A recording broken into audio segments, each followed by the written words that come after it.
Hey guys, welcome to another session of Badminton for Kids. I'm here with Joel. He's going to play in the tournament soon, the ABCD, and he decided that he wanted to do singles A grade, okay? I thought I'd do a little bit of video about like how high of a level you should play to give yourself a best chance of improving.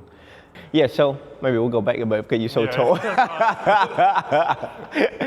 So whenever I play, I think one of the things that has helped me to improve a lot is that when I play in, games or shows or clubs, whatever, every time I play, it's a chance for me to practice on something. Whether it's win or lose, it doesn't really matter for me, but I will try to practice something. So whenever that opportunity comes, when the shot or the situation comes along, I will use it to practice. And you'd be surprised of how often the opportunity presents itself in the game when you look for it. So, it could be like me learning to lunge to be more upright. So then whenever the shuttle come along at the front court, I would just concentrate on that. I do the basic spin, do the basic net shot, but in my mind, I will concentrate on developing that feeling of being upright, right? So it's really important that, especially with people like me who don't get coaching, so I have to teach myself, and that's one of the best ways to learn. So when you go into competition, it's really that chance for you to start to put everything you practice and learn into a more competitive environment, right? So the question is, how high of a grade you want to play to push yourself?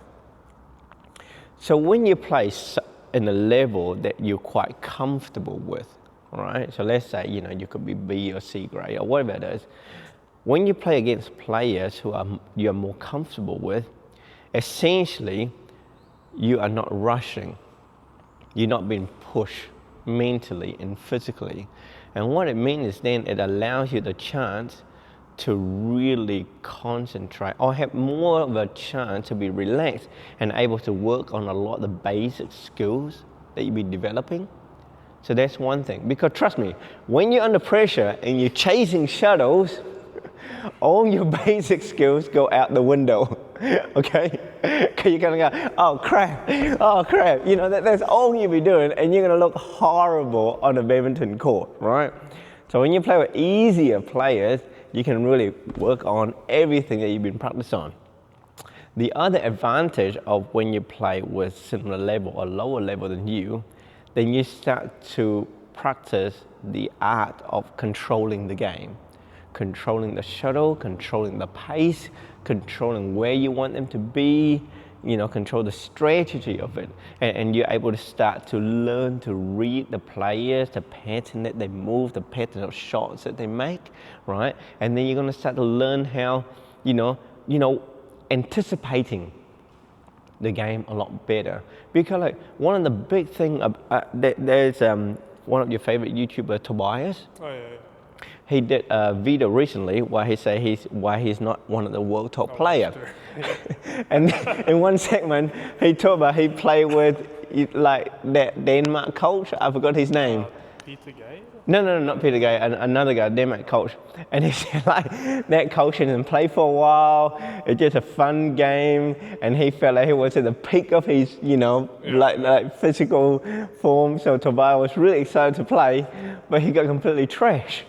And one of the things he talked about is amazing how the other person was able to move before Tobias even hit a shot.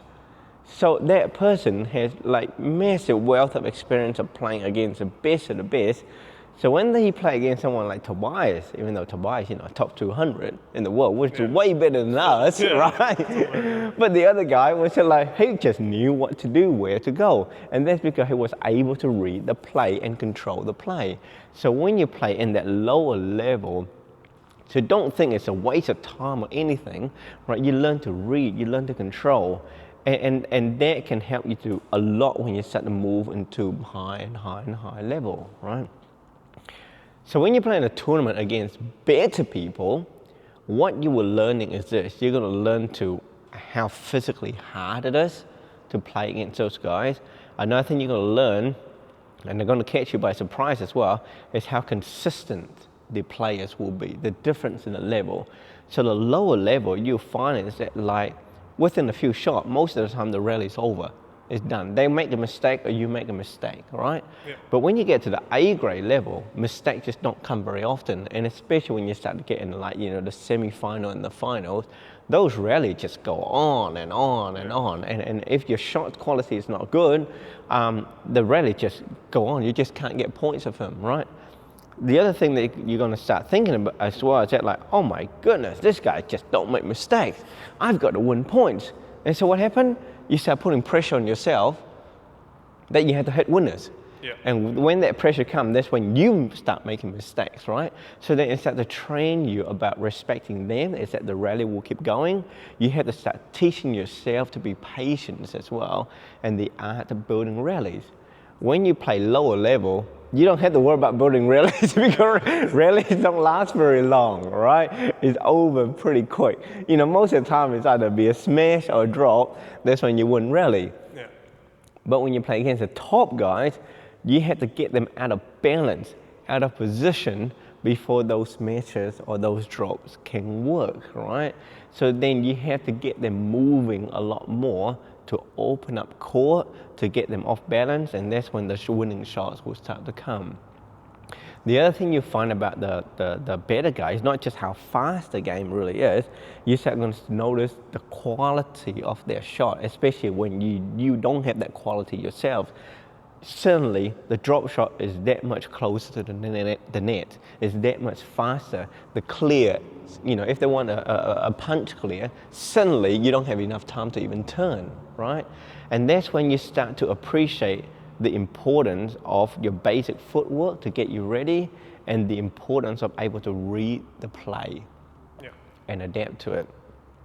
Another thing when you play against the top players as well is that one of the things that I really enjoy is the kind of shots that they can do that the lower quality players can't do, right?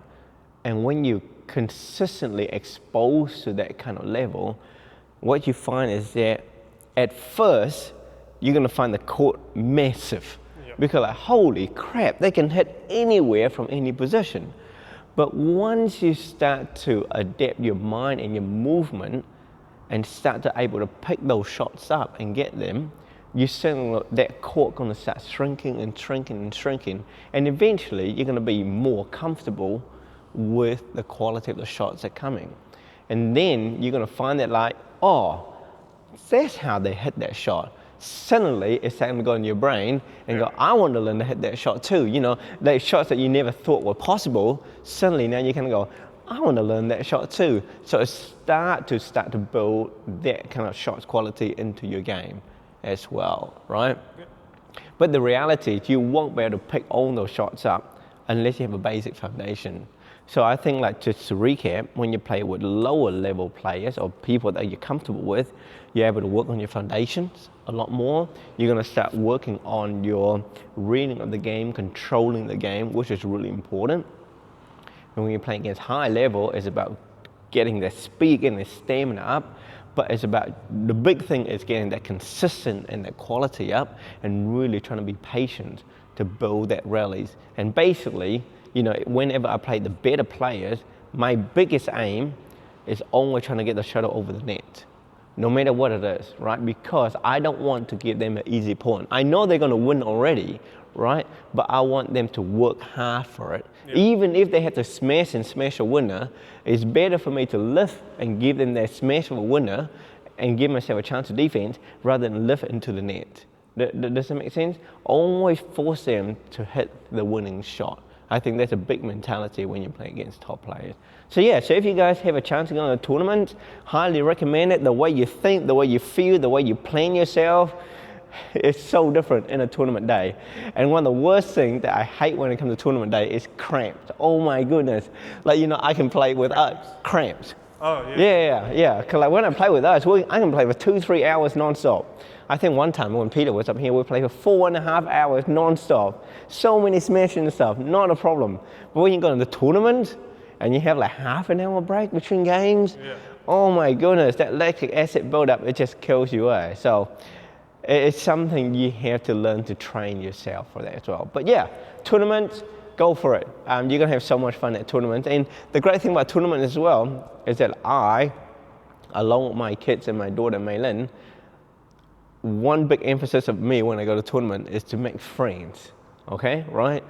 You know, like badminton is such a fun sport, even a competitive environment, and it's such a great way to go there and make friends. So if you go there just to purely play, I think you miss out on a massive benefit of going into a tournament. And you know, there are people coming all over the region, and then honestly, that's one of the things I like about pickleball. One of the things I like about pickleball, when you go to a tournament, if you're new there, I guarantee within about a few minutes, there'll be someone coming and say hi to you. You know, which I think is so cool. Badminton, not quite there yet because there's still a sense of competitiveness within the players, but you know, everybody's still there to have fun in their own way. So learn to have the confidence to go out and say hi to people. And once you start making friends, tournament become way more fun, way more fun, and the results start to become secondary as well. You know, it's about making friends, improving yourself, and have fun. So the good things is like if you bring a camera along, you can share the footage with. A lot of people like to watch the game as well. So hopefully that's kind of my insight into tournaments. Hope you enjoy that. So I'm going to try to teach y'all and get him prepared for the tournament. So I'll see you in the next video. Bye bye.